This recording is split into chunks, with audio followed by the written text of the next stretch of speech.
এই চলো, কালকে রাতে বললাম তো যে তুমি চলে যাওয়ার কথা আছে, তা সকাল হয়ে গেছে এখনো পর্যন্ত তুমি যাওনি। আমি ব্যাগ এনে দিচ্ছি, তুমি চলে যাও। বাবু যেমন আছে যেমন থাক, তুমি চলে যাও। যাও যাও যাও, চলে যাও। কারণ কালকে যা ঝগড়া অশান্তি হলো সে তো হওয়ার মতন হলো তো, তুমি চলে যাও। ঝগড়াটা কি কালকে আমি স্টার্ট করেছিলাম? যেই পারে স্টার্ট করুন না কেন, এবার তুমি চলে যাও। আমি ব্যাগ এনে দিচ্ছি, চলে যাও। হ্যালো গাইস, তোমরা সবাই কেমন আছো? আর আমি কেমন আছি তোমরা এই ভিডিওটি দেখলেই বুঝতে পারবে। আমি খুব একটা ভালো নেই, কারণ জিৎ আমার সাথে যে ব্যবহারটা কালকের থেকে করছে সেটা আমি আশা করিনি এইভাবেও আমার সাথে ব্যবহার করবে। আমার এখানে কোনো দোষ বা কোনো ভুলই ছিল না, সেটা তোমরা দেখলেই বুঝতে পারবে। আর ও যে আমাকে যে ব্যবহারটা আমার করলো আর যে কথাটা আমাকে বললো, এত বছর সংসার করার পরে এই কথাটা শুনবো আমি কোনোদিনই ভাবিনি। একটু খেতে দিতে দেরি হয়েছে বলে আমাকে বলছে বাড়ি থেকে বেরিয়ে চলে যাও মেয়েকে নিয়ে। তো আমি চলে যাব। এই কথা শোনার পরে আমার এখানে আর থাকার কোনো ইচ্ছে নেই। আর আমি আমার বাবাকে ফোন করেছি, বাবাকে সমস্ত কিছু জানিয়েছি। বাবা বললো ও রাগের মাথায় বলে ফেলেছে, কিন্তু রাগের মাথায় বললেও এইভাবে কি কেউ বলে যে আমি ব্যাগ ফ্যাগ গুছিয়ে দিচ্ছি, তুমি এক্ষুনি বাড়ি থেকে বেরিয়ে চলে যাও মেয়েকে নিয়ে। তো দেখি এরপরে কি হয়। ও যদি আমাকে সরি বলে বা সেরকম কিছু একটা হয় যে ভুল করেছি বা কিছু, তাহলে আমি ভেবে দেখব। কিন্তু এরপরেও আমার এখানে থাকা সম্ভব হচ্ছে না। আরে ভাত ভাত বাড়বে তো, দিচ্ছি। কটা বাজে? টিভিটা দেখতে দাও। টিভিটি দেখে যাও, ভাত ভাত বাড়বে না তাহলে?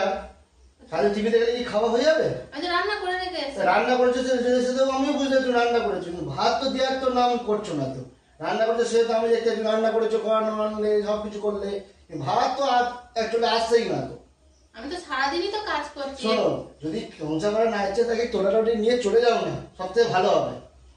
ওটাই তো চাইছো তো? তা ওটা চাইবে না কি? কটা বাজে? 10:30 বাজে। এখন খাদ্য সবে আমার টিভি দেখছো, সে বাবুটা ঘুমিয়ে পড়ছে, তারও কোনো খাওয়াটার ব্যবস্থা পাও না। শুধুমাত্র ইউটিউবে ভিডিও আপলোড করলে থরি হবে? থরি আমার একার দায়িত্ব বাবুকে দেখা? দায়িত্ব সবারই আছে, তোমার যেমন আছে আমারও আছে দায়িত্ব। আমি তো এই সবে তো টিভিটা দেখতে বসলাম। তো এই সবে টিভি দেখতে বসে সে কখন থেকে বলছে ভাত ভাত ভাত ভাত বাড়ার নাম করে না। মানে তো মানুষের কথা জ্ঞান নেই, জ্ঞান থাকলে তো অনেক রকম হতো। তোমার সেই মানুষের জ্ঞান নেই। কাজে থেকে এলে তো একটু আগে এসেই যদি খেতে চাও। অলরেডি কাজ থেকে এসে অলরেডি 1 ঘন্টা হয়ে গেছে। আমি তো রান্না করে রেখেছি। একদিন মনে হয় না যে পূজা রান্না করেছে, আমি একটু নিয়ে খেয়ে নিই। সেটাই বাকি আছে। তাহলে আমি যখন রান্না সবকিছু করে খাওয়া যাবো, তা তোমার এখানে থাকার কোনো প্রয়োজন নেই। তুমি যা বাড়ি চলে যাও, যে বাবা সেবা করবে। আমি একটু টিভি দেখতে বসেছি বলে তোমাদের আমি বাবা খেতে দিতে দেরি হচ্ছে বলে আমি চলে যাবো এখান থেকে। তা কি করবে? তো তোমার তো বললে যখন, তুমি যখন শুনবে না যখন, তো আমার ঝগড়া অশান্তি করে লাভ নেই। ঠিক আছে, আমি বাবাকে ফোন করে বলবো আমি কালকে চলে যাবো। না যাও, চলে যাও। তোমার যে ঝগড়া তুমি একার মতন সবকিছু নিয়ে করে খেতে পারবে। সেটাই তো হচ্ছে, যে দেখতে তো পাচ্ছি। ঠিক আছে, আমি কালকেই বাবাকে ফোন করছি। আজকে রাত হয়ে গেছে, আমি আজকেই ফোন করে বলে দাও যে কালকে বাবা যেন চলে আসে। না তোমার রিমোট, আমি টিভি দেখবো না। না আমার খেতে দিতে যাচ্ছি না। যাও, হিসেবে যাবে তো, এখনো পর্যন্ত বসে আছো, দেওয়ার নাম করছো না। এই তো আর একটুখানি তো বাকি আছে। সারাদিন সিরিয়াল দেখলাম আর ইউটিউবে ভিডিও আপলোড করলে হয়ে যাবে।